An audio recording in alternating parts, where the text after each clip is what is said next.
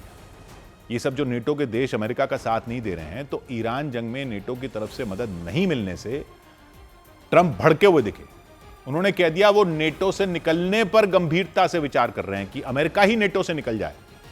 इससे पहले भी नेटो पर वो अपना गुस्सा निकाल चुके हैं, नेटो को कायर कह चुके हैं, कागजी शेर बता चुके हैं। लेकिन द टेलीग्राफ के साथ बातचीत के दौरान ट्रंप ने साफ कह दिया कि वो इस बात पर गंभीरता से विचार कर रहे हैं कि अमेरिका को नेटो से कब निकलना है। नेटो पर भड़कते हुए उन्होंने कहा वो नेटो से कभी भी प्रभावित नहीं हुए, नेटो को कागजी शेर बताया। यह तक कह दिया कि बात सिर्फ उन्हें ही नहीं बल्कि रूस के राष्ट्रपति, ये उनकी नहीं है, वो रूस के राष्ट्रपति पुतिन भी यही बात जानते हैं, वो भी नेटो को कागजी शेर मानते हैं। ये ट्रंप ने कहा। रूस जिसके खिलाफ 77 साल पहले नेटो बना था, इसमें शुरू से ही अमेरिका शामिल था, अमेरिका की अगुवाई में बना था, इसके संस्थापक सदस्य देशों में अमेरिका ही था। इतने साल तक अमेरिका ही इसकी अगुवाई करता रहा। 77 साल बाद सब कुछ बदलता दिख रहा। ईरान जंग के दौरान ट्रंप ने बार बार नेटो के सदस्य देशों से मदद की गुहार लगाई। कभी सैन्य अड्डे मांगे, कभी नौसेना के जहाज मांगे, कभी किसी और तरह के से साथ आने की अपील की, लेकिन नेटो देश इस जंग में उतरने से बचते रहे। किसी न किसी तरह से उन्होंने खुद को जंग से अलग रखा, क्योंकि नेटो में जो नियम बताया जाता है वो ये कि अगर एक देश पर हमला होगा तो सब पर हमला माना जाएगा। उनका कहना है कि ये अमेरिका पर हमला थोड़ी हुआ है, अमेरिका ने हमला किया है, तो ये नेटो की जंग नहीं है। कई देशों ने इसे केवल अमेरिका की ही जंग बताया। इसी बात से ट्रंप का पारा चढ़ गया, वो भड़क गए, नाराज हो गए। जंग के दौरान ही नेटो पर फट पड़े कई बार। 25 years ago, I mean, I was somebody that wasn't a politician, but I was always involved in politics and I understood politics. I said 25 years ago that NATO's a paper tiger, but more importantly that we'll come to their rescue, but they will never come to ours. Trump ने दावा किया वो NATO का रवैया पहले से जानते थे, उनको पहले से अंदाजा था। 25 साल पहले ही उन्होंने इसे समझ लिया था कि नेटो की ताकत सिर्फ दिखावे की है। ट्रंप लगातार बीते कुछ दिनों से नेटो से अलग होने की तरफ इशारा करते रहे। कभी सोशल मीडिया पर पोस्ट डाली, कभी पत्रकारों से बातचीत की। ईरान जंग से पहले भी ग्रीनलैंड के मुद्दे पर उन्होंने नेटो से नाराजगी जाहिर की थी, और असल में नेटो और अमेरिका के बीच जो दरार पड़ी वो ग्रीनलैंड के मुद्दे पर पड़ी थी। तब से वो दरार बढ़ती जा रही। इस बार नेटो पर उनका गुस्सा ज्यादा भड़का हुआ दिखाई दिया। लगातार उन्होंने नेटो की एकजुटता पर सवाल उठाए। ग्रीनलैंड के मुद्दे को लेकर नेटो और अमेरिका के रिश्तों में जो दरार पड़ी थी, ईरान जंग के दौरान और ज्यादा गहरी और बड़ी होती दिखी। ईरान से जारी युद्ध के बीच अमेरिका ने अपना तीसरा एयरक्राफ्ट कैरियर भी वहां भेज दिया, पश्चिम Asia. USS George H W. Bush aircraft carrier America की वर्जीनिया से रवाना हो गया। वो उस मोर्चे पर पहुंच जाएगा जहां इन दिनों भयंकर जंग चल रही है। पहले से ही उस इलाके में अपने 2 बड़े एयरक्राफ्ट कैरियर अमेरिका ने तैनात कर रखे हैं। यूएसएस एब्राहम लिंकन पहले ही अरब सागर में पहुंच चुका था, उसके बाद उसने यूएसएस जेरल्ड फोर्ड को भी जंग के मैदान में भेज दिया। अब तीसरे एयरक्राफ्ट कैरियर को भी भेज दिया, अमेरिका की ताकत ताकि और बढ़ जाए वहां पर। लेकिन खबर आई कि यूएसएस जेरल्ड फोर्ड के एक हिस्से में आग लग गई थी, उसके बाद ही अमेरिका ने तीसरा एयरक्राफ्ट कैरियर भेजने का फैसला लिया। अमेरिकी मीडिया ने कहा कि जो जेरल्ड फोर्ड में आग लगी थी उसके बाद तीसरा भेजा, तो अनुमान लगाया गया कि जंग का मोर्चा कमजोर ना पड़ जाए, इसलिए अमेरिका ने यह कदम उठाया। और साथ ही उसने ये दिखाने की भी कोशिश की कि खाड़ी देशों में मौजूद उसके जो सहयोगी देश हैं उनकी सुरक्षा के लिए वो कोई कसर नहीं छोड़ रहा। अमेरिका का यूएसएस जेरल्ड फोर्ड अचानक ऑपरेशन से ही बाहर हो गया। उसकी जगह लेने के लिए ही उसने अपना तीसरा एयरक्राफ्ट कैरियर पश्चिम एशिया में भेजा। यूएसएस जेरल्ड फोर्ड के एक हिस्से में आग लग गई थी, उसे मरम्मत की जरूरत थी, उसे वापस भेजने का फैसला लिया गया। लेकिन जंग के मोर्चे को खाली भी नहीं छोड़ा जा सकता था, इसलिए अमेरिका ने तुरंत यूएसएस जॉर्ज एच.डब्ल्यू. बुश को रवाना कर दिया। अमेरिकी मीडिया ने बताया कि यह एयरक्राफ्ट कैरियर अमेरिका के वर्जीनिया से निकलकर अफ्रीका के दक्षिणी सिरे का चक्कर लगाकर हिंद महासागर के रास्ते अरब सागर में पहुंचेगा। वहां तक जाने का एक दूसरा रास्ता भी है जो शॉर्टकट है, अटलांटिक महासागर से भूमध्य सागर और फिर सुएज नहर से होते हुए लाल सागर से भी जा सकते हैं। अदन की खाड़ी को पार कर सीधा अरब सागर में पहुंचा जा सकता है, लेकिन अमेरिका लंबी दूरी वाले रास्ते से, लंबे रास्ते से ही अपने एयरक्राफ्ट कैरियर को लेकर जाएगा, ये खबरें आ रही हैं। क्योंकि लाल सागर में हुती विद्रोही हैं, वो जंग के माहौल को देखते हुए उस रास्ते से जाने का खतरा मोल नहीं लेगा जहां इन दिनों हमले हो रहे हैं। लाल सागर में हुती लड़ाके हैं, ईरान का समर्थन उनको हासिल है, उन्होंने हमले की चेतावनी दे रखी है, इसलिए अमेरिकी एयरक्राफ्ट कैरियर लंबा रास्ता लेगा, अफ्रीका से घूम कर जाएगा। कुछ रोज पहले यूएसएस ट्रिपोली युद्धपोत को भी इसी रास्ते से अरब सागर में पहुंचाया गया था। ताकि उस इलाके में अमेरिका की मौजूदगी कमजोर न पड़े। उसने जो तीसरा एयरक्राफ्ट कैरियर पश्चिम एशिया के लिए भेजा वो भी बेहद खतरनाक माना जाता है। उसकी गिनती भी दुनिया के सबसे ताकतवर एयरक्राफ्ट कैरियर में की जाती है। चलता फिरता एयरबेस है ये। 70 से 90 लड़ाकू विमान इस पर तैनात हो सकते हैं। हर वक्त 5 से 6,000 सैनिक मौजूद रहते हैं। हाईटेक सिस्टम है इसमें, मिसाइल डिफेंस सिस्टम भी मौजूद है। समुद्र से दुश्मन के ठिकानों पर लगातार इससे हवाई हमले किए जा सकते हैं। ये एयरबेस है समुद्र के अंदर। USS George H W. बुश अकेला नहीं चलता, इसके साथ कुछ जंगी जहाज और पनडुब्बियां भी चलती हैं। खुद को सुरक्षित रखते हुए दुश्मन पर हमले करता है ये। तो अमेरिकी मीडिया की रिपोर्ट कहती है कि जल्द ही ये अरब सागर में पहुंच जाएगा, जहां पहले से अमेरिका के दूसरे एयरक्राफ्ट कैरियर और युद्धपोत मौजूद हैं। डोनाल्ड ट्रंप पहले ही ईरान को धमकी दे चुके हैं कि अगर उसने युद्ध खत्म करने के लिए उनकी शर्तों को नहीं माना तो उस पर बहुत बड़ा हमला होगा। तो संभावना जताई गई थी कि अमेरिकी सैनिक जल्द ही ईरान की धरती पर उतरकर ग्राउंड ऑपरेशन भी शुरू कर सकते हैं। तो इसलिए अब वहां पर ये जो एयरक्राफ्ट कैरियर भेजा गया है उसको भी इसी से जोड़कर देखा गया। अमेरिका की सेना ने जंग के 31वें दिन ईरान के इस्फहान शहर पर सबसे बड़ा हमला कर दिया। ऐसा हमला जिससे ईरान का इस्फहान शहर हिल गया। वहां मौजूद हथियारों के गोदाम पर अमेरिका ने बम गिराया और उसे मिट्टी में मिला दिया। अमेरिकी अखबार वॉल स्ट्रीट जर्नल की रिपोर्ट के मुताबिक उस हथियार गोदाम को उड़ाने के लिए अमेरिका ने उस पर बंकर बस्टर बम का इस्तेमाल किया। वो भी 100-200 किलो का नहीं, 900 किलो से ज्यादा का बंकर बस्टर बम। इससे पहले अमेरिका ने हॉर्मूज गलियारे के पास करीब 2200 किलो का बंकर बस्टर बम गिराया था। बंकर बस्टर बम कोई ऐसा वैसा बम नहीं, सामान्य बम से बिल्कुल अलग होता है, बहुत ज्यादा ताकतवर होता है। उसका इस्तेमाल मजबूत और जमीन की गहराई में बने ठिकानों को तबाह करने के लिए किया जाता है। मतलब इसे खास तौर पर उन ठिकानों के लिए बनाया गया है जिन्हें सामान्य बम नहीं भेज सकते। जिस हथियार गोदाम को अमेरिकी सेना ने निशाना बनाया वहां कई अंडरग्राउंड ठिकाने थे। अमेरिका को खबर मिली थी कि वहां बैलिस्टिक मिसाइलों के साथ साथ दूसरे घातक हथियार भी इकट्ठा करके रखे गए। इसी वजह से अमेरिकी सेना ने उस हथियार गोदाम पर बंकर बस्टर बम गिरा दिया, गोदाम का नामो निशान मिटा दिया। आसमान से बम गिरने के बाद उस हथियार गोदाम में भयंकर विस्फोट हुए, हथियारों में भी धमाके होने लग गए। पूरा इलाका धमाकों की आवाज से थर्रा गया, आग के बड़े बड़े बवंडर उठने शुरू हो गए। डोनाल्ड ट्रंप ने हमले का वीडियो सोशल मीडिया पर शेयर किया। हालांकि ईरान की तरफ से इस पर कोई बयान नहीं दिया गया। ईरान ने न तो हमले के बारे में कुछ बताया, न ही इस बात की जानकारी दी कि उसे कितना नुकसान हुआ। लेकिन ईरान के हथियार गोदाम पर बंकर बस्टर बम से हुए हमले को जिसने भी देखा वो दहल गया। अमेरिका के लड़ाकू विमान ने उस हथियार गोदाम पर आसमान से बंकर बस्टर बम गिराया। बम पहले जमीन के अंदर गया, फिर एक तय जगह पर जाकर जोरदार धमाके के साथ पड़ गया। धरती मानो कांप गई। हथियारों के उस गोदाम में विस्फोट होने लग गए। धमाकों की आवाज से ईरान का इस्फहान शहर गूंजता रहा। आग की लपटें उठती नजर आई, विकराल लपटें उठती नजर आई। लपटों को देखकर ऐसा लगा जैसे वो सब कुछ जलाकर राख कर देंगी। रात के अंधेरे में आग की वो लपटें आसमान छूती नजर आई। पूरा इलाका आग से निकलने वाली रोशनी से नहा गया। पहले वहां बंकर बस्टर बम का धमाका हुआ, उसके बाद गोदाम में रखे जो हथियार थे वो एक एक करके फटने लग गए। काफी देर तक वहां धमाके होते रहे और हर विस्फोट के बाद वहां आग के बवंडर उठते रहे। अमेरिकी अखबार के मुताबिक ईरान के उस हथियार गोदाम में घातक हथियार रखे हुए थे। गोदाम जमीन के ऊपर भी था और जमीन के नीचे भी था, मतलब जमीन के अंदर गहराई में भी हथियारों को रखा गया था। गोदाम के ऊपरी हिस्से में गोला बारूद रखा हुआ था। जमीन के नीचे बने ठिकानों में ईरान की IRGC सेना ने बैलिस्टिक मिसाइलें तक छिपा रखी थी, ऐसा अखबार की रिपोर्ट में। इसीलिए इसका पता चलने के बाद अमेरिकी सेना ने उस पर एयर स्ट्राइक कर दी और हमले के कुछ देर बाद डोनाल्ड ट्रंप ने सोशल मीडिया पर इसका एक वीडियो भी जारी किया और उसमें हथियारों का वो गोदाम जलकर राख होता नजर आया। जोरदार धमाके होते दिखे। जिस बंकर बस्टर बम का इस्तेमाल अमेरिका ने किया उसका वजन 900 किलो से ज्यादा बताया गया रिपोर्ट में। ताकतवर और खास तरह के हथियार होते हैं ये बंकर बस्टर बम। इनका इस्तेमाल उन ठिकानों को भेदने के लिए होता है जिन्हें सामान्य बम नहीं भेज सकते। अंडरग्राउंड मिलिट्री बेस, जमीन की गहराई में बने कंक्रीट के बंकर, पहाड़ों की चट्टानों के नीचे बने ठिकाने।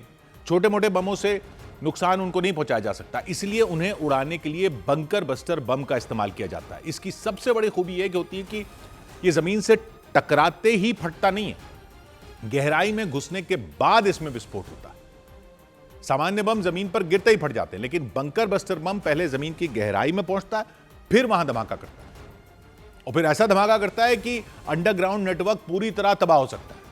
जमीन के नीचे करीब 200 फीट की गहराई तक जा सकते हैं ये बम और 60 फीट कंक्रीट की मोटी परत तक को तोड़ सकते हैं। कुछ दिन पहले भी अमेरिका ने ईरान पर बंकर बस्टर बम गिराया था। उस दिन अमेरिकी सेना ने स्ट्रेट ऑफ हॉर्मूज के पास मौजूद ईरान के मिसाइल ठिकानों को बंकर बस्टर बम से उड़ा दिया था। वो मिसाइल ठिकाने भी जमीन की गहराई में बने हुए थे। अमेरिका के मीडिया ने दावा किया था कि उस जगह से ईरान की IRGC सेना खाड़ी देशों को निशाना बनाने में जुटी हुई थी। उसी ठिकाने से हॉर्मूज गलियारे से गुजरने वाले जहाजों पर भी हमले किए जा रहे थे, ऐसी जानकारी सामने आई थी। इसी वजह से अमेरिका ने जमीन के अंदर मौजूद ईरान के मिसाइल अड्डों को तबाह करने के लिए करीब 2200 किलो का बंकर बस्टर बम उस दिन गिरा दिया था। हालांकि ईरान के इस्फहान में अमेरिका ने 900 किलो से ज्यादा का बंकर बस्टर बम गिराया है। इस हमले में ईरान को काफी नुकसान पहुंचा, ये तो जाहिर है, लेकिन ईरान की तरफ से इस पर कुछ भी नहीं कहा गया। उसने न तो हमले के बारे में कुछ बताया, ना ही उसने नुकसान के बारे में किसी तरह की कोई जानकारी दी या किसी तरह की पुष्टि की। लेकिन युद्ध के जानकारों का मानना है कि इस्फहान पर बंकर बस्टर बम से हुए हमले से जंग अब और भड़क सकती है, क्योंकि ईरान का इस्फहान शहर उसके परमाणु कार्यक्रम के लिए बेहद अहम है। करीब 20 लाख की आबादी है इस्फहान में, तीसरा सबसे बड़ा शहर है ईरान का। तेहरान से इस्फहान करीब 440 किलोमीटर दक्षिण में। अमेरिका का दावा है इसी शहर में ईरान ने अंडरग्राउंड यानी जमीन के अंदर अपना परमाणु ठिकाना बना रखा है। परमाणु हथियारों पर नजर रखने वाली जो संयुक्त राष्ट्र की एजेंसी है IAEA, उसकी रिपोर्ट के मुताबिक ईरान ने इस्फहान में जमीन के नीचे यूरेनियम छिपा कर रखा है। वो यूरेनियम जिससे परमाणु ऊर्जा भी बनाई जा सकती है और परमाणु बम भी बनाया जा सकता है। फर्क इस बात से पड़ता है कि उसे कितना शुद्ध किया गया। अगर 3 से 5% तक यूरेनियम शुद्ध हुआ तो उसका इस्तेमाल बिजली बनाने वाले न्यूक्लियर पावर प्लांट में किया जाता है। अगर यूरेनियम को 90% तक शुद्ध कर लिया जाए तो उससे परमाणु बम बनाया जा सकता है। तो पिछले साल IAEA की एक रिपोर्ट में दावा किया गया था कि ईरान ने यूरेनियम को 60% तक शुद्ध कर लिया है। मतलब यह कि ईरान परमाणु बम बनाने से सिर्फ एक कदम दूर था। इसी वजह से जून 2025 में अमेरिका और इजराइल ने मिलकर ईरान के नतांज और इस्फहान में मौजूद परमाणु ठिकानों पर हमले किए थे और यही हवाला दिया था कि इसी वजह से उन्होंने किए हैं। वो परमाणु ठिकाने पहाड़ों की मोटी चट्टानों के नीचे बनाए गए थे, इसलिए अमेरिका ने उन पर बंकर बस्टर बमों का इस्तेमाल किया था। उस दौरान ट्रंप ने दावा किया था कि ईरान का परमाणु कार्यक्रम अब पूरी तरह खत्म हो चुका है, लेकिन अब यह माना जा रहा है कि परमाणु बम बनाने के लिए शुद्ध किया गया ईरान का यूरेनियम मलबे के नीचे दबा हो सकता है। उस दौरान ईरान की तरफ से भी कहा गया था कि यूरेनियम मलबे के नीचे दबा है और उसे निकालने की उसकी कोई योजना नहीं है। जबकि युद्ध के कुछ जानकारों का मानना है कि ईरान ने अमेरिका के हमला करने से पहले ही यूरेनियम को वहां से हटा लिया था और उसे जमीन के अंदर सुरंगों में छिपा दिया था। पश्चिमी मीडिया की कुछ रिपोर्ट्स आई जिनमें दावा किया गया कि इसी वजह से अमेरिका ने इस्फहान पर बंकर बस्टर बम का इस्तेमाल किया। उसका मकसद हथियारों के गोदाम के साथ जमीन के नीचे बने ठिकानों को तबाह करना था कि यूरेनियम को हासिल करने के लिए ट्रंप ईरान में ग्राउंड ऑपरेशन तक शुरू कर सकते हैं, यह भी आशंका थी। लेबनान की राजधानी बेरूत पर हुए हमलों के बाद वहां कई इमारतें बर्बाद हो गई। लेबनान ने आरोप लगाया कि इजराइल ने बेरूत पर एक के बाद एक कई हमले किए, लगातार मिसाइलें दागी, बेरूत के एक रिहायशी इलाके पर हमले किए। एयर स्ट्राइक के बाद वहां जोरदार धमाका हुआ, कई लोग घायल हो गए।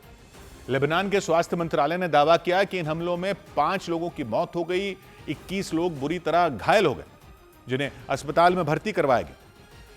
जबकि इजराइल की सेना ने दावा किया कि उसने बेरूत के दो अलग अलग जगहों पर हमले किए। उसका दावा यह है इन हमलों में हिजबुल्लाह के ठिकानों को निशाना बनाया गया। वो हर हमले में यही कह रहा है कि वो सिर्फ हिजबुल्लाह के ठिकानों को निशाना बना रहा है। उसका दावा हिजबुल्लाह के एक बड़े कमांडर को निशाना बनाया गया था इन हमलों में। हालांकि हिजबुल्लाह की तरफ से उस कमांडर की मौत की पुष्टि नहीं की गई, लेकिन इजराइल के हमलों ने उस इलाके की कई इमारतें तबाह कर दी। धमाकों की वजह से एक इमारत की खिड़कियां पूरी तरह टूटी नजर आईं, कुछ खिड़कियां अलग होकर लटकी दिखी, अंदर रखा सामान इधर उधर बिखरा नजर आया। लेबनान के जिस इलाके में ये धमाका हुआ वहां सड़कों पर मलबा बिखरा नजर आया, सड़कें काले से ढकी दिखी, गाड़ियों के परखचे उड़े दिखे, कुछ गाड़ियां बुरी तरह तहस नहस हो गई, कुछ गाड़ियों के आगे का हिस्सा पिचक गया। जिस इलाके को निशाना बनाया गया बेरूत के बीचों बीच वो मौजूद है, काफी भीड़ रहती है वहां पर, पूरे इलाके में डर पैदा हो गया। एक कॉफी शॉप भी दिखी, वो हमले की चपेट में आ गई, उसकी सूरत ही बदल गई, चीजें इधर उधर गिरी नजर आई, जमीन खून के चींठों से सनी दिखाई दी। लेबनान ने दावा किया इजरायल के हमलों में 5 लोगों की जान चली गई, कई लोग जख्मी हो गए। इससे पहले लेबनान की राजधानी बेरूत के एक और इलाके में हमला हुआ, जिस पर लेबनान ने आरोप लगाया कि इजरायल की सेना ने रिहायशी इलाके को वहां निशाना बनाया। जोरदार धमाका होता दिखाई दिया, सड़क किनारे बनी एक इमारत धराशायी हो गई, इमारत की ईंटें हवा में उड़ती नजर आईं, आवाज इतनी तेज कि पूरा इलाका दहल गया।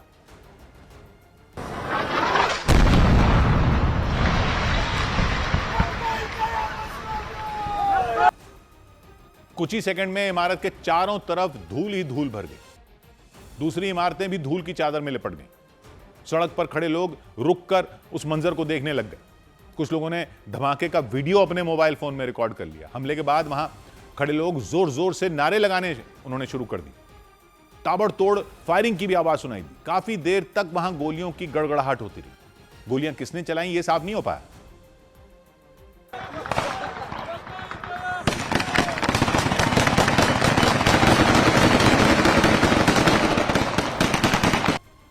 लेबनान ने दावा किया इजरायल के हमलों की वजह से अब तक 1200 से ज्यादा लोगों की वहां जान जा चुकी है, कई लाख लोग बेघर हो चुके हैं, घर छोड़कर सुरक्षित जगहों पर जाने को मजबूर हो चुके हैं। ईरान से जारी युद्ध के बीच इजरायल की सेना ने दक्षिणी लेबनान में हिजबुल्लाह के लड़ाकों के खिलाफ ऑपरेशन तेज कर दिया। इजरायल की सेना ने उस कार्रवाई के दौरान हिजबुल्लाह के ठिकानों को तबाह करने के साथ उसके कई लड़ाकों को मार गिराने का दावा किया और वहां से भारी तादाद में हथियार भी बरामद किए। दक्षिणी लेबनान में जिस इलाके में हमला हुआ वहां कुछ लोग घूमते हुए नजर आए, काले कपड़े पहने हुए थे। कुछ देर बाद वो दोनों वहां से गुजर रही सड़क के उस पार पहुंच गए और दौड़ने लगे। उन पर नजर रख रही इजरायल की सेना ने उन्हें हिजबुल्लाह के लड़ाके बताया और वहां मौजूद इमारतों में हिजबुल्लाह के लड़ाकों का ठिकाना होने की आशंका जताई। उसी जानकारी के आधार पर इजरायल की वायुसेना ने उस इलाके में ड्रोन से हमला कर दिया। ड्रोन से ठीक उस जगह बम गिराया गया जहां हिजबुल्लाह के वो लड़ाके भागते हुए नजर आए थे। इस हमले के बाद वहां तेज धमाका हुआ, पूरा इलाका सफेद धुएं की चपेट में आ गया। वहां काफी देर तक फायरिंग भी हुई। उसके बाद फायरिंग के दौरान हिजबुल्लाह के कई लड़ाकों को मार गिराने का दावा किया इजरायल ने। इसके बाद वहां मौजूद इमारतों में सर्च ऑपरेशन शुरू किया गया और उस कार्रवाई के दौरान इजरायल की सेना को एक इमारत में हथियारों का गोदाम मिला। हिजबुल्लाह के हथियारों का वो गोदाम विस्फोटक, रॉकेट लॉन्चर, ग्रेनेड और एंटी टैंक मिसाइलों से भरा हुआ नजर आया। इजरायल के सैनिक भी वहां दंग रह गए। उन्होंने दावा किया हिजबुल्लाह के लड़ाके उन्हीं हथियारों से उन पर लगातार हमले कर रहे थे। इजरायल की सेना ने उस गोदाम में रखे सभी हथियारों को जब्त कर लिया और लेबनान में हिजबुल्लाह के लड़ाकों और उनके ठिकानों पर आगे भी हमला जारी रखने की चेतावनी दे दी। और इसके साथ ही इजरायल की सेना ने लेबनान के दूसरे इलाकों में भी हिजबुल्लाह के ठिकानों पर हमला करने का दावा किया। इजरायल के हवाई हमलों ने लेबनान की राजधानी बेरूत समेत कई शहरों में भारी तबाही मचा दी। इन हमलों के बाद लेबनान ने इजरायल पर अस्पतालों और आम लोगों पर हमला करने का आरोप लगाया, लेकिन इजरायल ने दावा किया उसकी सेना ने सिर्फ और सिर्फ हिजबुल्लाह के ठिकानों को ही निशाना बनाया। इजरायल के हमले के बाद लेबनान के हनवाई में कई इमारतें खंडर बनी नजर आईं। उस इलाके में मिसाइल से हमला करने का दावा किया गया और इसके बाद वहां भीषण आग लग गई। देखते देखते सड़क पर खड़ी कई गाड़ियां भी जलने लगी। पूरा इलाका काले धुएं की चपेट में आ गया।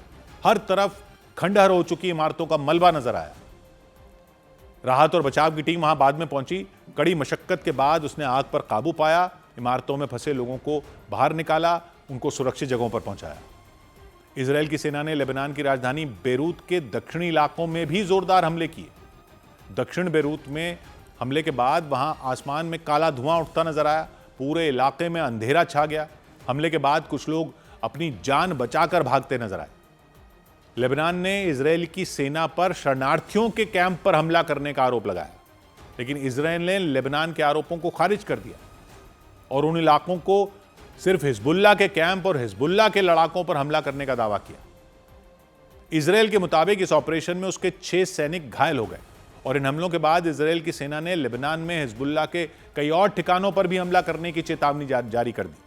वहां रहने वाले लोगों को जल्द से जल्द सुरक्षित जगहों पर चले जाने के उन्होंने निर्देश दे दिए, चेतावनी दे दी। लेबनान इसराइल पर बिना किसी चेतावनी के हमला करने का आरोप लगाता रहा है, लेकिन इस बार इसराइल ने साफ कर दिया कि उसकी सेना जल्द ही लेबनान में मौजूद हिजबुल्लाह के दूसरे ठिकानों पर भी हमला कर सकती है। लेबनान के 7 शहरों में हिजबुल्लाह के ठिकानों पर किए जाने वाले हमले को लेकर उसने अलर्ट जारी कर दिया। जिन शहरों पर हमला करने की चेतावनी जारी की उनमें हारा हरीक, गुबैरी, अल मुशफिकिया, लैलकी, हद्दाद, बुर्ज अल बराजने और शिया शामिल हैं। इन इलाकों में चेतावनी जारी कर दी इसराइल ने। सभी लेबनान की राजधानी बेरूत के आसपास के इलाके हैं। इसराइल की सेना को आशंका है इन इलाकों में हिजबुल्लाह के कैंप मौजूद हैं। आशंका क्या, वो तो दावा कर रहा है कि वहां बड़ी तादाद में हिजबुल्लाह के लड़ाके छिपे हैं, इसलिए इन इलाकों में जल्द से जल्द हमला करने की उसने चेतावनी जारी कर दी और वहां रहने वाले लोगों को निर्देश दे दिए कि आप सुरक्षित जगहों पर चले जाइए। उधर इसराइल ने हिजबुल्लाह के लड़ाकों पर हथियारों को ढोने के लिए एम्बुलेंस का इस्तेमाल करने का आरोप लगाया।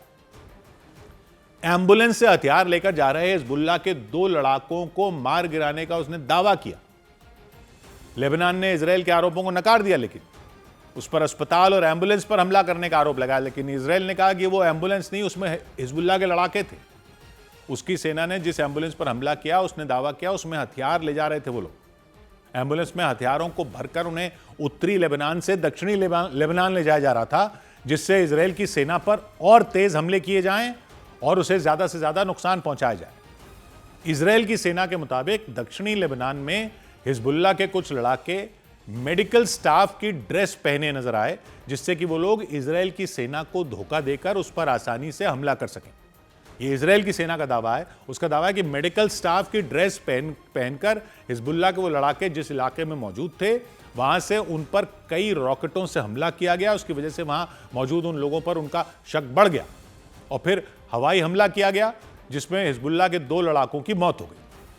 इसराइल ने हिजबुल्लाह के लड़ाकों पर एम्बुलेंस का गलत इस्तेमाल करने का आरोप लगाया, लेकिन लेबनान ने इसराइल के इन आरोपों को सिरे से खारिज कर दिया। इसराइल पर निर्दोष लोगों, अस्पताल और एम्बुलेंस पर हमला करने का आरोप लगाया लेबनान ने और इसे युद्ध अपराध और अंतर्राष्ट्रीय मानवाधिकार कानून का उल्लंघन बताया। इधर युद्ध के बीच लेबनान के टायर इलाके में अपना घर खो चुके कई लोगों ने वहां के एक थिएटर में शरण ले ली। लेबनान में इसराइल की सेना और हिजबुल्लाह के लड़ाकों के बीच युद्ध चल रहा है। इसराइल के हमले में सैकड़ों इमारतें खंडर बन गई, जिसकी वजह से कई लोग बेघर हो चुके हैं और उन लोगों के लिए लेबनान के नेशनल थिएटर का दरवाजा खोल दिया गया। उन लोगों के रहने की व्यवस्था की गई वहां पर। यह थिएटर कई दिन से बंद था। अब यहां उन लोगों ने शरण ले ली जिन्हें युद्ध की वजह से अपना घर छोड़ना पड़ा, जिनके घर इसराइल के हमलों में खंडर हो गए या वो युद्ध की वजह से अपनों से बिछड़ गए। उस थिएटर में शरण लेने वालों में कई बच्चे भी शामिल हैं जो युद्ध की वजह से अपना घर छोड़कर अपने माता पिता के साथ वहां पहुंचे। Of course, the least thing we can do today is to open our theaters and convert them into a host space for people. What is the value of the theater if it's kept closed while people need it? The लेबनानी national theatre के संस्थापक और actor Qasim इस्तांबुली ने बताया कि ये पहल ज़रूरतमंदों को जगह देने के लिए की गई, क्योंकि युद्ध की वजह से हज़ारों लोग अपना घर छोड़ने और पलायन करने को मजबूर हो गए और थिएटर में शरण लेने वाले सभी लोगों के खाने पीने और रहने की व्यवस्था वहाँ की गई। इसराइल के हमले की वजह से हालात तनावपूर्ण बने हुए हैं। टायर शहर में हज़ारों लोग बेघर हो चुके हैं। इसराइल के रक्षा मंत्री इजराइल कद्स ने दावा किया कि उनकी सेना युद्ध खत्म होने के बाद भी दक्षिणी लेबनान पर अपना कंट्रोल नहीं छोड़ेगी। तो लेबनान वाली लड़ाई जो है वो अलग चल रही है। उनके मुताबिक लेबनान के इस हिस्से में चरमपंथी संगठन जो है हिजबुल्लाह के लड़ाकों को रोकने के लिए वहां लंबे समय तक इसराइल की सेना को तैनात किया जाएगा। इस ऐलान के बाद आशंका जताई गई कि इसराइल दक्षिणी लेबनान पर कब्जे की तैयारी में है। उस इलाके में कई दिनों से भीषण युद्ध चल रहा है। इसराइल की सेना जमीनी लड़ाई लड़ रही है, हिजबुल्लाह के लड़ाकों को मारने और उन्हें वहां से भगाने में जुटी है।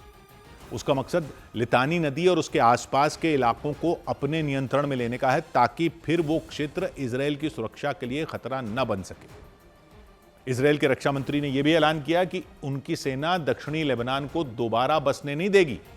यानी जिन लोगों को इजरायल के हमलों की वजह से वहां से निकालकर दूसरी जगहों पर भेज दिया गया था, वो अपने घर अब नहीं लौट पाएंगे, क्योंकि इजरायल की सेना वहां लंबे समय तक अलग अलग जगहों पर अपने कैंप बनाएगी और लंबे समय तक लेबनान के दक्षिणी इलाकों को अपने कंट्रोल में रखेगी, चाहे युद्ध खत्म ही क्यों ना हो जाए। इजरायल के रक्षा मंत्री ने कहा है कि सैन्य ऑपरेशन खत्म होने के बाद दक्षिणी लेबनान में सिक्योरिटी जोन बनाकर वहां इजरायल की सेना की तैनाती की जाएगी। यानी दक्षिणी लेबनान जो है वो इजरायल अपने कब्जे में रखना चाहता है। हिजबुल्लाह के सभी लड़ाकों को मार गिराने या वहां से खदेड़ने के बाद भी वो इलाके इजरायल के कंट्रोल में ही रहेंगे, ये कह रहा है इजरायल, ताकि लड़ाके फिर लौटने की हिम्मत न जुटा सके या उन जगहों पर अपने संगठन को दोबारा खड़ा न कर सके। इजरायल की सेना लेबनान में बहने वाली वहां की सबसे लंबी नदी जो है लितानी और उसके आसपास के इलाकों तक अपनी पहुंच बनाना चाहती है। यानी इजरायल से लेकर दक्षिणी लेबनान में जहां तक लितानी नदी है वहां तक का इलाका अपने कंट्रोल में रखना चाहती है, क्योंकि इस नदी पर कई पुल बने हैं जो लेबनान के दक्षिणी इलाकों को उसके उत्तरी हिस्से से जोड़ते हैं। कहा जा रहा है कि अगर वो हिस्सा इजरायल के कंट्रोल में बना रहेगा, यानी दक्षिण वाला, नदी के दक्षिण वाला और लेबनान इजरायल के बॉर्डर से, तो हिजबुल्लाह के लड़ाकों के लिए दक्षिणी लेबनान में लौटना आसान नहीं होगा। फिर वो हिस्सा इजरायल के लिए लंबे समय तक महफूज बना रहेगा, उसे हमले का डर नहीं होगा। यह प्लान है इजरायल का। लेकिन इजरायल की तरफ से यह दावा किया गया ये कंट्रोल वैसा नहीं होगा जैसा 1982 से लेकर 2000 तक रहा था। तब भी रहा था कंट्रोल। इजरायल ने दक्षिणी लेबनान को अपने कब्जे में कर लिया था, हर जगह उसकी सेना तैनात रहती थी। इस बार की प्लानिंग लेकिन अलग बताई जा रही है। 1982 से लेकर साल 2000 तक 18 साल तक लेबनान के दक्षिणी इलाकों को इजरायल ने अपने नियंत्रण में रखा था। उस वक्त उसे पीएलओ नाम के फिलिस्तीनी संगठन से खतरा था, पैलेस्टीनियन लिबरेशन ऑर्गेनाइजेशन पीएलओ था, तो उससे खतरा था, तब यह तैनाती की थी। लेकिन जानकारी दी गई कि इस बार दक्षिणी लेबनान में हर जगह इजरायल के सैनिक तैनात नहीं किए जाएंगे, बल्कि उनकी जगह ड्रोन तैनात किए जाएंगे, कैमरों से नजर रखी जाएगी, सेंसर से निगरानी रखी जाएगी। जरूरत पड़ने पर ही सैनिकों को वहां भेजा जाएगा, यानी दूर से कंट्रोल रखने वाला मॉडल अपनाया जाएगा। इजरायल के रक्षा मंत्री ने बयान दिया कि वो दक्षिणी लेबनान से निकाले गए लोगों को लौटने से रोकेंगे। इजरायल और हिजबुल्लाह के बीच जो लड़ाई शुरू चल रही है, उसकी वजह से उन इलाकों में 10 लाख से ज्यादा लोग बेघर हो गए थे। वो कह रहे हैं उनको वापस नहीं आने देंगे। उन्हें बाद में वहां से निकालकर सुरक्षित जगहों पर भेज दिया गया था। लेकिन युद्ध खत्म होने के बाद भी ऐसे लोगों को इजरायल की सेना लौटने नहीं देगी। ये कह रहे हैं वो कि वहां जो घर इन हमलों से बचे हुए थे उन्हें भी तोड़ा जा रहा है, ताकि भविष्य में हिजबुल्लाह के लड़ाके उनका इस्तेमाल न कर सके। इजरायल के रक्षा मंत्री के मुताबिक यह लड़ाई लंबी चल सकती है। तुर्की के मीडिया ने जानकारी दी कि अमेरिका ने ईरान के साथ जारी जंग के दौरान नेटो के सदस्य देश पोलैंड से पेट्रियट एयर डिफेंस सिस्टम की मांग कर दी। हालांकि तुर्की के मीडिया ने बताया कि अमेरिका ने इसके लिए आधिकारिक तौर पर पोलैंड को मांग नहीं भेजी, लेकिन खबरें यह हैं कि अमेरिकी अफसरों ने इसके लिए पोलैंड के अफसरों से बातचीत शुरू कर दी। पेट्रियट एयर डिफेंस सिस्टम वो ताकत है जिसे दुश्मन की मिसाइलों और ड्रोन के लिए काल माना जाता है। दुश्मन की मिसाइलों को हवा में ही मार गिराता है। दुश्मन के लड़ाकू विमान भी इससे नहीं बच सकते। एक सैन्य समझौते के तहत पोलैंड को 2022 में यह एयर डिफेंस सिस्टम अमेरिका ने दिया था, ताकि उसे रूस से बढ़ते खतरे से बचाया जा सके। करोड़ों डॉलर खर्च करके पोलैंड ने इसे खरीदा था, अपनी सीमा की सुरक्षा के लिए तैनात किया था। लेकिन ईरान के साथ छिड़ी जंग के दौरान अमेरिका को अब इसकी जरूरत महसूस हो रही है। तो तुर्की के मीडिया के मुताबिक अमेरिकी सेना के अफसरों ने पोलैंड के अधिकारियों से इसके लिए बातचीत शुरू कर दी। हालांकि लिखित तौर पर अमेरिका की तरफ से पेट्रियट एयर डिफेंस सिस्टम के लिए मांग नहीं भेजी गई। तुर्की के मीडिया ने बताया कि खाड़ी देशों में मौजूद अपने सैन्य अड्डों की सुरक्षा के लिए America patriot air defence system को तैनात करना चाहता है। इसे बनाने वाली अमेरिका की जो कंपनी है उसके मुताबिक पेट्रियट सिस्टम अपने एक प्रहार से आसमान में उड़ रहे ड्रोन, बैलिस्टिक मिसाइल, लड़ाकू विमान सबको जमीन पर ला सकता है। करीब 160 किलोमीटर की रेंज है, यानी इस दायरे में होने वाले किसी भी हवाई हमले को नाकाम करने की ताकत इसके पास है। मतलब इसमें लगे रेडार बेहद ताकतवर होते हैं, चाहे छोटे ड्रोन से हमला हो या फिर बड़ी बैलिस्टिक मिसाइल से किया गया वार हो। पेट्रियट एयर डिफेंस सिस्टम सबको नाकाम कर सकता है। पोलैंड नेटो का सदस्य है। रूस से सुरक्षा के लिए उसने अमेरिका से पेट्रियट डिफेंस सिस्टम लिया था और तैनात किया था। जर्मनी ने भी कुछ समय के लिए अपने patriot air defence system Poland में तैनात किए थे। पाकिस्तान के बलूचिस्तान में हमलावरों ने गैस की पाइपलाइन को बम से उड़ा दिया। भीषण आग लग गई वहां पर। क्वेटा और उसके आसपास के कई इलाकों में गैस की सप्लाई पूरी तरह ठप हो गई। गैस की पाइपलाइन में आग इतनी भयानक लगी, लपटें दूर से ही नजर आने लगी। अफरा तफरी मच गई। कुछ लोगों ने वहां पहुंचकर आग बुझाने की कोशिश की, लेकिन आग की लपटों को देखकर आगे बढ़ने की वो हिम्मत नहीं जुटा सके। काफी देर तक वो लोग इस धधकती हुई गैस की पाइपलाइन को देखते रहे। हालात को देखते हुए वहां से गुजरने वाली सड़क से गाड़ियों की आवाजाही रोक दी गई। क्वेटा और उसके आसपास के कई जिलों में गैस की सप्लाई रोक दी गई। गैस की सप्लाई बंद होने के बाद ही पाइपलाइन में लगी उस आग पर काबू पाया जा सका, लेकिन गैस की सप्लाई बंद होने से लोगों की मुश्किलें बढ़ गई। फिलहाल पुलिस की टीम ने घटना की जांच शुरू कर दी। शुरुआती जांच में इस घटना के पीछे बड़ी साजिश की आशंका जताई गई। ईरान के मीडिया की एक रिपोर्ट के मुताबिक युद्ध के बीच ईरान ने एतमाद मिसाइल का परीक्षण किया। एतमाद मिसाइल ईरान की इमाद मिसाइल का अपग्रेडेड वर्जन है। एक उसकी इमाद मिसाइल है। इमाद मिसाइल से भी ज्यादा आधुनिक और ताकतवर उसने एतमाद मिसाइल बनाई है, उसका परीक्षण किया। ईरान ने इस जंग में सबसे ज्यादा इमाद मिसाइल का ही इस्तेमाल किया है, क्योंकि ईरान की इमाद मिसाइल को सबसे सटीक निशाना लगाने वाली मिसाइल कहा जाता है। यह दावा किया जाता है ये मिसाइल सीधे अपने टारगेट पर जाकर गिरती है। तो ईरान ने इमाद मिसाइल से भी ज्यादा आधुनिक मिसाइल का परीक्षण किया, ऐसा दावा किया गया। परीक्षण के दौरान ईरान की नई एतमाद मिसाइल ने एयर डिफेंस सिस्टम को चकमा दे दिया। दावे में यह कहा गया कि उसने एयर डिफेंस सिस्टम को चकमा दे दिया। 3 इंटरसेप्टर मिसाइलें दागी गई थीं, लेकिन वो एतमाद मिसाइल का कुछ नहीं बिगाड़ पाई। अब ये परीक्षण में हुआ। एतमाद मिसाइल इंटरसेप्टर मिसाइलों को चीरते हुए सीधे अपने निशाने तक पहुंच गई। ईरान का मिसाइल परीक्षण सफल हो गया, ऐसा दावा किया गया। इसके बाद ईरान ने इन मिसाइलों का उत्पादन तेज कर दिया ताकि वो जल्द से जल्द इन मिसाइलों को जंग के मैदान में उतार सके। तो इस मिसाइल परीक्षण की बात करके एक तरह से ईरान ने अपनी ताकत का मुजाहरा किया। पश्चिम एशिया में मौजूद अमेरिका के ठिकानों पर सटीक निशाने वो लगा सके, उसने ये दिखाने की कोशिश की कि इसलिए उसने ये इस मिसाइल का परीक्षण किया। इमाद मिसाइल समेत दूसरी बैलिस्टिक मिसाइलों का उत्पादन भी उसने बढ़ा दिया।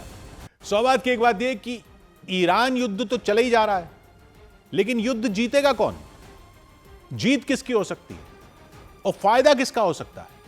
जी, ये दो अलग अलग सवाल हैं। युद्ध जीतना और फायदे में रहना दोनों अलग अलग चीजें हैं, क्योंकि इतिहास बताता है कि जरूरी नहीं है जो युद्ध जीत जाए वो फायदे में रहे। और ये भी लोग समझने लगे हैं कि जो हार जाएगा वो भले ही नुकसान में रहे, लेकिन असली फायदा तो किसी तीसरे को भी हो सकता है। और तीसरे का नाम लेते ही सबका ध्यान पुतिन पर जाता है कि फायदे में तो वो दिख रहे हैं, लेकिन जिस पर लोगों का ध्यान अभी नहीं जा रहा वो है चौथा, कि असली फायदा तो चौथे को भी हो सकता है। इतिहासकार याद दिला रहे हैं कि याद कीजिए दूसरी वर्ल्ड वॉर में क्या हुआ था। दुनिया के हर कोने में किसका राज हुआ करता था? उस वक्त ब्रिटेन का राज हुआ करता था। दुनिया की सबसे ताकतवर करेंसी कौन सी हुआ करती थी?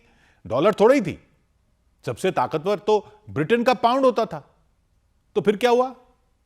क्या ब्रिटेन वर्ल्ड वॉर में हार गया था? नहीं, ब्रिटेन तो वर्ल्ड वॉर में जीत गया था। हिटलर की जर्मनी हार गई थी, जापान हार गया था, ब्रिटेन तो जीत गया था। दूसरे विश्व युद्ध से पहले तक ब्रिटेन दुनिया का सबसे ताकतवर देश था। सुपर पावर तो ब्रिटेन हुआ करता था। उसके पास बड़ा साम्राज्य था, ताकतवर सेना थी, ताकतवर नौसेना भी थी, पाउंड सबसे मजबूत मुद्रा थी, और ब्रिटेन जीत गया था वर्ल्ड वॉर। लेकिन युद्ध में ब्रिटेन का सारा पैसा खर्च हो गया था। युद्ध जीतने में एक तरह से ब्रिटेन ने अपना सारा पैसा फूंक दिया था। कर्ज बहुत बढ़ गया था। वो अपने साम्राज्य को संभालने की हालत में ही नहीं रहा था।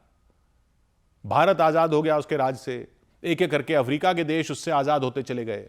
ब्रिटेन की फैक्ट्रियां जो पूरे साम्राज्य में मुनाफा कमाती थी वो नुकसान में जाने लगी। ब्रिटेन वर्ल्ड वॉर तो जीत गया था, लेकिन जीतने में एक तरह से वो थक गया। और सुपर पावर कौन बन गया? अमेरिका। अमेरिका वर्ल्ड वॉर में था ही नहीं, बहुत बाद में आया। और बाद में भी जब युद्ध में शामिल हुआ तो उसकी जमीन पर युद्ध नहीं हुआ था, अमेरिका में युद्ध नहीं हुआ। अमेरिका ने ब्रिटेन और उसके साथी देशों को हथियार दिए, खाना दिया, सामान दिया, बदले में वर्ल्ड वॉर में अमेरिका ने बहुत पैसा कमाया। युद्ध खत्म होते होते अमेरिका की अर्थव्यवस्था दुगनी हो गई। ब्रिटेन की एक तरफ फैक्ट्रियां बंद होती गई, अमेरिका की फैक्ट्रियां दुगनी चौगनी रफ्तार से चलने लगी युद्ध में। और युद्ध के बाद बर्बाद हो चुके यूरोप को फिर से खड़ा होने के लिए जो पैसा चाहिए था वो किसने दिया? अमेरिका ने दिया। नेटो किसने बनाया? अमेरिका ने बनाया। बर्बाद हो चुके देशों की लाइफलाइन बन गया कौन? अमेरिका। दुनिया की मुद्रा पाउंड से बदलकर डॉलर बन गई। भले ही युद्ध ब्रिटेन ने जीता, लेकिन सुपर पावर बन गया अमेरिका। तो युद्धों का इतिहास बताता है कि जो देश युद्ध में ज्यादा पैसा खर्च करता है और लंबे युद्ध में उलझ कर रह जाता है, वो अंत में भले ही युद्ध तो जीत जाए, लेकिन पहले से कमजोर पड़ जाता है। जो दूर रहकर युद्ध में सप्लाई करता है, अपना घर बचाकर रखता है, वो अंत में मजबूत बनकर उभरता है। तो इस युद्ध में कौन पैसे फूंक रहा है? हजारों लाखों के ड्रोन को मार गिराने के लिए करोड़ों अरबों की मिसाइलें कौन फूंके जा रहा है? अगर जल्दी से युद्ध खत्म न करवा पाया तो कौन युद्ध में लंबा फंसता हुआ माना जाएगा?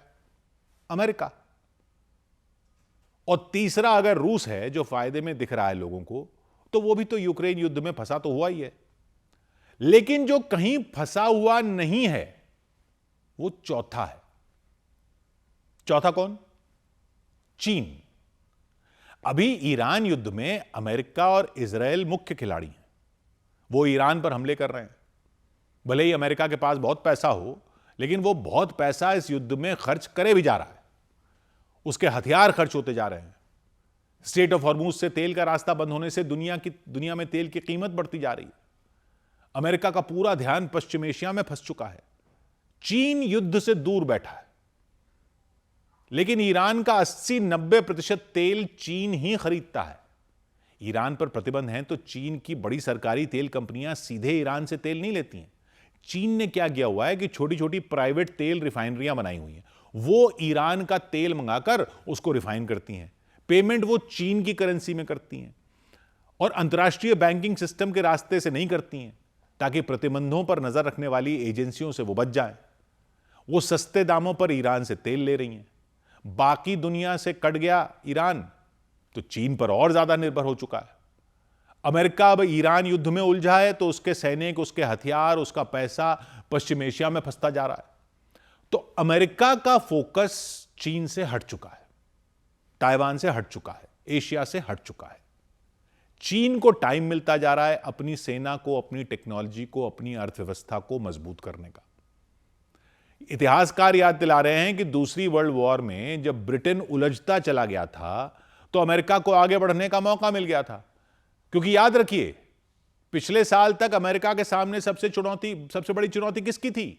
ईरान की नहीं थी, रूस की नहीं थी, चीन की बढ़ती ताकत की चुनौती थी। ट्रंप ने सारी दुनिया पर जो टैरिफ लगाने शुरू किए थे तो चीन डटकर खड़ा हो गया था। अमेरिका की असली ट्रेड वॉर चीन से ही थी और चीन से ही है। ट्रंप जब ये कह रहे थे कि बाहर से सस्ता माल आ रहा है, अमेरिका की कंपनियों को नुकसान हो रहा है, अमेरिका के लोगों के रोजगार को नुकसान हो रहा है, तो उसमें मुख्य इशारा तो चीन की तरफ ही था।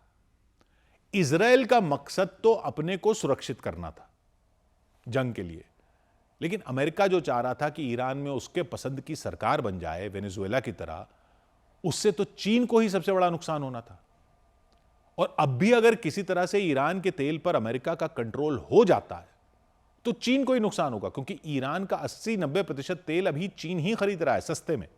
हालांकि चीन रूस से भी खूब तेल खरीदता है, वो तो बहुत जगह से तेल खरीदता है, लेकिन उसने 2021 में ईरान के साथ 25 साल की डील की थी, $40,000 करोड़ के व्यापार की। उस डील से चीन को तेल मिल रहा है, बदले में चीन ईरान में सड़कें बना रहा है, इंफ्रास्ट्रक्चर खड़ा कर रहा है, जो जैसे वो दूसरे देशों में करता है। दूसरे देशों में कर्ज देके करता है, यहां पे तेल लेके कर रहा है। अमेरिका के दुश्मन को चीन ने अपना साथी बना लिया था। चीन ने ईरान को एससीओ संगठन में भी शामिल करवाया, चीन ने ईरान को ब्रिक्स में भी शामिल करवाया। तो अगर अमेरिका अपनी पसंद की सरकार वहां बनवाने में कामयाब हो जाता है, तब तो चीन के सारे किए धरे पर पानी फिर सकता है। लेकिन जिस दिशा में युद्ध जा रहा है वो अभी तो होता दिख नहीं रहा कि वहां अमेरिका की पसंद की सरकार बन जाएगी। बल्कि युद्ध में अगर अमेरिका अपने मकसद में कामयाब नहीं हुआ तो बाकी खाड़ी देशों को भी सोचना होगा कि उनको अमेरिका के साथ जाने से फायदा हुआ है या नुकसान हुआ है। अमेरिका के अड्डे वहां होने की वजह से बाकी खाड़ी देशों की तो सारी शांति ही भंग हो चुकी है। उन्होंने अपनी सुरक्षा के लिए अड्डे रखे थे वहां पे और उन्हीं अड्डों पर ही हमले हो रहे हैं। और चीन उन पर भी पहले से डोरे डाल रहा था, ऐसा नहीं चीन वहां नहीं था। 2023 में चीन ने ही सऊदी अरब और ईरान के बीच समझौता भी करवाया था। चीन दोनों को साथ ले आया था, मध्यस्थ का रोल कर लिया था उसने। अब तो ईरान सऊदी अरब पर भी हमले कर ही रहा है, लेकिन चीन सऊदी अरब में भी काफी निवेश कर चुका है। सऊदी अरब के प्रिंस के विजन 2030 में चीन वहां रेल नेटवर्क भी बना रहा है, रिफाइनरियां भी बना रहा है। यूएई में खलीफा पोर्ट में चीन का निवेश है, वहां के कई इंडस्ट्रियल जोन में चीन का निवेश है। चीन की कंपनी वहां 5G नेटवर्क लगा रही है। चीन की कंपनियां वहां इलेक्ट्रिक गाड़ियां बनाने की फैक्ट्रियां बना रही हैं। कतर में चीन का LNG टर्मिनल में निवेश है। खाड़ी के देश अभी तो अपनी सुरक्षा के लिए अमेरिका पर निर्भर थे और टेक्नोलॉजी और अर्थव्यवस्था के लिए वो चीन के साथ थे, लेकिन वो सब युद्ध के बाद इस पर जरूर विचार करेंगे कि अमेरिका के साथ जाने से, अमेरिका को अपने अड्डे बनाने देने से उनकी सुरक्षा हुई या उनकी सुरक्षा पर खतरा बना। चीन इस सिचुएशन का फायदा उठा सकता है। यानी युद्ध से दूर रहकर भी चीन युद्ध की वजह से और ज्यादा मजबूत बनकर निकल सकता है अगर अमेरिका की रणनीति फेल हो गई तो। हार जीत किसी की भी हो, हार जीत किसी की भी हो, इस युद्ध में दूर बैठकर खेल देखने वाला भी सिर्फ तमाशबीन नहीं होता। इतिहासकार याद दिला रहे हैं कि अमेरिका भी युद्ध का मुख्य खिलाड़ी बनकर सुपर पावर नहीं बना था। 2 की लड़ाई में तीसरा ही फायदे में नहीं रहता, कई बार चौथा सबसे बड़ा फायदे में रहता है। 100 बात की एक बात। ईरान जंग के बीच यमन के हूथी लड़ाकों ने दावा किया कि उन्होंने इजराइल के कुछ इलाकों में बैलिस्टिक मिसाइलें दाग दी। कहा जा रहा है ईरान जंग के शुरू होने के बाद हूथी लड़ाके पहली बार इस युद्ध में शामिल हुए। उन्हें ईरान का करीबी माना जाता है, ईरान ने उन्हें खड़ा किया ऐसा माना जाता है। ऐसे में जंग में उनकी एंट्री ने पूरी दुनिया की चिंता बढ़ा दी, क्योंकि ये समुद्र के दूसरी तरफ है, ये उस स्ट्रेट ऑफ हॉर्मुज से दूसरी तरफ है। ब्रिटेन के अखबार द गार्डियन ने दावा किया हूथी लड़ाके खुलकर इस युद्ध में उतर सकते हैं, लेकिन उनके हमलों से ज्यादा चिंता इस बात की है कि कहीं वो ऐसा कदम ना उठा लें जिससे पूरी दुनिया की अर्थव्यवस्था और खराब हो जाए, जो पहले ही संकट में आ रही है। ईरान का समर्थन करते हुए हूथी लड़ाके न सिर्फ उसके दुश्मनों को निशाना बना सकते हैं, बल्कि वो लाल सागर में उस समुद्री रास्ते को भी घेर सकते हैं जहां से दुनिया का बहुत बड़ा कारोबार होता है। अभी तो फारस की खाड़ी में स्ट्रेट ऑफ हॉर्मुज में मामला फंसा हुआ है, वो लाल सागर में भी रोक सकते हैं। जैसे स्ट्रेट ऑफ हॉर्मुज से होता है कारोबार, ईरान ने उसे बंद कर रखा है। इसीलिए जब हूथी लड़ाकों ने ऐलान किया कि उन्होंने इजराइल पर हमले किए तो सबका ध्यान उनके अगले कदम पर चला गया। इससे पहले यमन के हूथी लड़ाकों ने दावा किया कि उन्होंने अपनी बैलिस्टिक मिसाइलों से इजराइल को दहला दिया। वहां के कुछ शहरों में इन मिसाइलों ने कोहराम मचा दिया, दावा किया। यमन से हूथी लड़ाकों ने बैलिस्टिक मिसाइलें फायर की, दावे के मुताबिक, जो सऊदी अरब और जॉर्डन को पार करते हुए इजराइल तक पहुंची और वहां के कुछ इलाकों में उन मिसाइलों ने तबाही मचाई। आरोप लगते रहे हैं कि हूथी लड़ाकों को हथियार, ड्रोन और ऐसे बैलिस्टिक मिसाइलें भी ईरान ही देता है और उन्हीं मिसाइलों का इस्तेमाल उन्होंने ईरान के सबसे बड़े दुश्मन माने जाने वाले इजराइल पर कर दिया। हालांकि हूथी लड़ाके इससे पहले भी इजराइल पर हमला कर चुके हैं। 2 साल पहले भी अक्टूबर 2023 में गाजा युद्ध शुरू होने के बाद उस पर उन्होंने मिसाइलें दागी थी। तब लेबनान में हिजबुल्लाह के ठिकानों पर हुए हमलों का बदला लेने के लिए उन्होंने ये कार्रवाई की थी। उस वक्त उन्होंने लाल सागर से गुजरने वाले कई जहाजों पर भी हमले किए थे, खासकर अमेरिका और इजराइल के जहाजों को निशाना बनाया था। लेकिन बाद में जब इजराइल और हमास के बीच सीजफायर हो गया तब हूथी लड़ाकों ने भी हमलों पर ब्रेक लगा दिया था। लेकिन एक बार फिर उन्होंने इजराइल के खिलाफ मोर्चा खोलकर इस जंग को और भड़का दिया।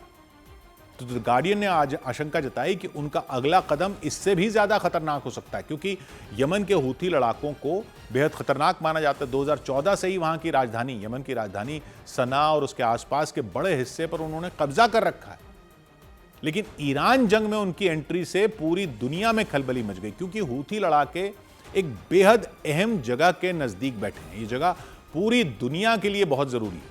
जैसे स्ट्रेट ऑफ हॉर्मुज काफी अहम है तेल और गैस के व्यापार के लिए, उसी तरह यमन के दक्षिणी छोर पर मौजूद बाबल मंदीब स्ट्रेट भी दुनिया के लिए बहुत खास है।